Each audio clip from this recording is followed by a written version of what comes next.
Alors, qu'est-ce que c'est que le parasitisme sur internet et à quelles conditions, en fait, on peut faire reconnaître ce parasitisme et le faire condamner? Eh bien, la Cour de cassation nous répond à cette question dans un arrêt très récent publié au Bulletin. La solution, elle est ici, je vous l'explique sous forme de petits schémas. Vous avez donc deux personnes, vous avez la victime du parasitisme. Cette victime, elle a fait des efforts, elle dispose d'un savoir-faire, elle a une certaine notoriété ou bien elle a fait des investissements. Donc ça, c'est la victime. Et l'auteur du parasitisme, en fait, il va se placer dans le sillage de la victime pour essayer de profiter de ce que la victime a fait.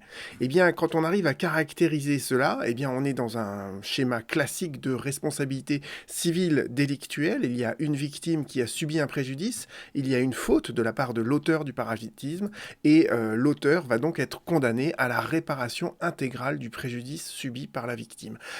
Et l'apport très important de cet arrêt de la Cour de cassation, c'est cette phrase-là. La Cour de cassation nous dit « quel que soit le statut juridique ou l'activité des parties », et vous allez le comprendre à travers les faits de cette espèce.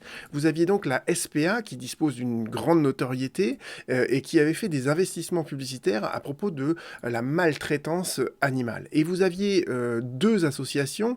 Alors, c'est pour ça que j'ai refait la vidéo, parce que je ne savais pas ce que c'était que LMPT, c'est la Manif pour tous, ainsi qu'une autre fondation qui avait détourné en fait sur leur site internet respectif les affiches publicitaires de la SPA pour dénoncer justement le mariage pour tous ou la PMA. Donc vous comprenez que la SPA peut être énervée, entre guillemets, qu'on reprenne ses investissements et qu'on joue sur sa notoriété pour le détourner sur des sites qui n'ont strictement rien à voir avec la maltraitance animale. Et donc la SPA avait fait reconnaître donc cette attitude parasitaire de la part de cette association et de cette fondation qui ont donc été condamnés à des dommages et intérêts parce qu'ils s'étaient placés donc dans le sillage de ce qu'avait fait la SPA. Ils avaient essayé justement de tirer parti de sa notoriété, de ses investissements pour faire valoir leur cause, pour essayer de profiter indûment de tout ça. Et donc ils ont été condamnés là-dessus. Donc vous voyez bien que, et ça c'est très important, c'est l'apport de cet arrêt, c'est que le parasitisme sur Internet, ça s'applique à n'importe qui qui voudrait se placer justement, profiter indûment de ce qu'a fait une victime à travers ses efforts, sa notoriété, son savoir-faire.